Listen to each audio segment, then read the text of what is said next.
பயோடேட்டாவை என்கிட்ட கொடுங்க, நான் மேனேஜர்கிட்ட கொடுக்குறேன். அங்க பாருங்க, வேலை தேடி வந்த எத்தனையோ இன்ஜினியர்கள் பயோடேட்டாவை என்கிட்ட கொடுத்துருக்காங்க.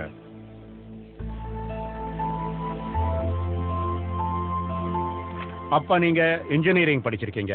நாங்க புதுசா யாரையும் எடுக்கிறது இல்ல. எங்களுக்கு இப்போ ட்ரெயின்ட் திறமையான கிராஜுவேட்ஸ் தேவை. உங்க நல்லதுக்காக சொல்றேன். இந்திய அரசாங்கத்து அப்ரெண்டிஸ்ஷிப் ட்ரைனிங் ஸ்கீம் மூலமா திறமைய பெறுங்க, அப்புறமா வாங்க. லட்சக்கணக்கான கல்வி கற்ற இளைஞர்கள், இன்ஜினியரிங் கிராஜுவேட்ஸ், டிப்ளமா பட்டதாரிகள் மற்றும் +2 வொகேஷனல் பாஸ் ஆனவர்கள் வேலைக்கு தயாராகுங்கள். மனித வள மேம்பாட்டு அமைச்சகம், உயர்தர கல்வித்துறை, இந்திய அரசாங்க போர்ட்ஸ் ஆஃப் அப்ரெண்டிஸ்ஷிப் மற்றும் பிராக்டிகல் ட்ரைனிங் மூலம் எதிர்காலத்தில் வேலைவாய்ப்பு பெற அத்தியாவசிய திறனை வழங்குகிறது.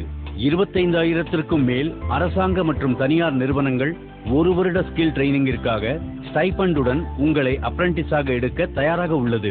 1 வருட அப்ரெண்டிஸ்ஷிப் ட்ரைனிங் முடிந்த பின் மண்டல போர்ட்ஸ் இந்திய அரசாங்கத்தின் தேர்வு பத்திரத்தை வழங்கும். அது உங்களது 1 வருட அனுபவமாக கருதப்படும். இன்றே லாகான் செய்யுங்கள் mhrdnats.gov.in இல். தயாராகுங்கள் பொன்னான எதிர்காலத்திற்கு.